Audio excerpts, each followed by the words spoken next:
ബാംഗ്ലൂരിലെ പരിപാടികൾ കഴിഞ്ഞ് ഡ്രസ്സെല്ലാം പാക്ക് ചെയ്ത് ഞാൻ നേരെ നാട്ടിലേക്ക് പോവാണേ. നാട്ടിലേക്ക് പോണ സന്തോഷമാണ് ഇപ്പം എൻ്റെ ഈ മുഖത്ത് കാണുന്നത്.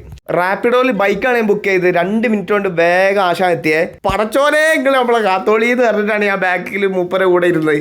BTM ലേഔട്ട് മെട്രോ സ്റ്റേഷൻ്റെ മുന്നിലാണ് മൂപ്പരിനെ ഡ്രോപ്പ് ചെയ്ത്. ബൈക്കിൽ മടിവാളേന്ന് ഇങ്ങോട്ട് വരാൻ എനിക്ക് ആയത് 40 റുപ്യാണ്.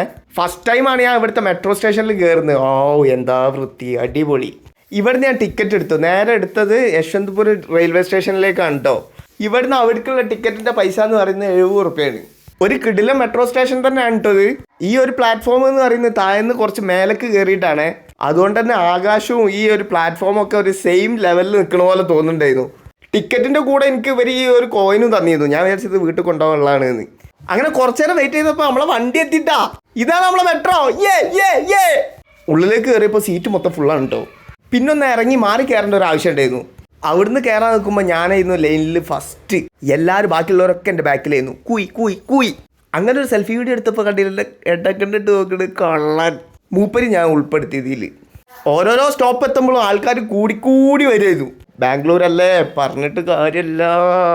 അങ്ങനെ കുറച്ച് കഴിഞ്ഞ് ഞാൻ എൻ്റെ സ്റ്റേഷനിൽ ഇറങ്ങി. എസ്കലേറ്റർ വാവ്. കുറച്ച് നടന്ന് ഞാൻ പിന്നെ നമ്മളെ റെയിൽവേ സ്റ്റേഷനിലെത്തി. ഇവിടെയും തിരക്ക്. എത്തി കുറച്ച് കഴിഞ്ഞപ്പോൾ തന്നെ നമ്മളെ ട്രെയിൻ എത്തി. ഞാൻ 3rd AC ആയിരുന്നു ബുക്ക് ചെയ്തത്. 900 റുപ്യാണ് ആയത്.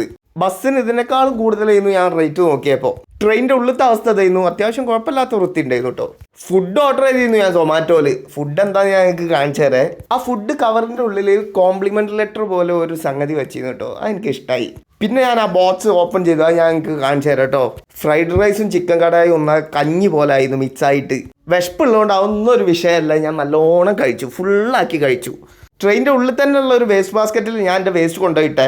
എന്നിട്ട് ഞാൻ എൻ്റെ കൈയും മുഖമൊക്കെ ഒന്ന് കഴുകി ഉഷാറായി. ഇതാണ് നമ്മളെ ട്രെയിൻ. എന്തോ യശ്വന്ത്പൂർ എക്സ്പ്രസ്സോ അങ്ങനെ എന്തോ ആണ് കേട്ടോ ഇതിൻ്റെ പേര്. ട്രെയിൻ ഏതായാലും കൊള്ളാം, കിടു സാധനം. കറക്റ്റ് ഒരു 8:15 ട്രെയിൻ സ്റ്റേഷനിൽ നിന്ന് എടുക്കാൻ തുടങ്ങിയേ. ഇതായിരുന്നു അതിൻ്റെ ഉള്ളിലുണ്ടായിരുന്ന പുതപ്പും ബെഡ്ഷീറ്റും ഒക്കെ കേട്ടോ. എനിക്കാണെങ്കിൽ ഉറക്കം വരുന്നുണ്ടായിരുന്നു. അപ്പോൾ ഗുഡ് നൈറ്റ്, ശരി. പിന്നെ എണീറ്റ് രാവിലെ ഒരു 6:30 ആയപ്പോഴായിരുന്നു. പുറത്ത് സൂര്യൻ ഉദിച്ചിങ്ങനെ വരുന്നുണ്ടായിരുന്നു. പല്ലൊക്കെ ഒന്ന് തേച്ച് മുഖമൊക്കെ ഒന്ന് കഴുകണമായിരുന്നു. ഇപ്പം ഞാൻ അതിന് വേണ്ടി ഇങ്ങോട്ട് വന്നതാണ്. രാവിലെ എണീറ്റ് എന്തായാലും മൂത്രമൊഴിക്കണം, അത് നിർബന്ധമാണ്. അതുകൊണ്ട് ഞാൻ നേരെ ട്രെയിനിൻ്റെ ബാത്റൂമിലേക്ക് പോയി.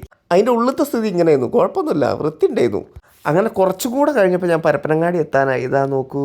രാവിലെ ആയപ്പോൾ എൻ്റെ അടുത്തുള്ള ആൾക്കാരൊന്നും കാണില്ലായിരുന്നു. എല്ലാവരും പല ഭാഗത്തും ഇറങ്ങി പോയിരുന്നു കേട്ടോ. ബെഡ്ഷീറ്റും പുതപ്പും മാത്രമേ ഉള്ളായിരുന്നു.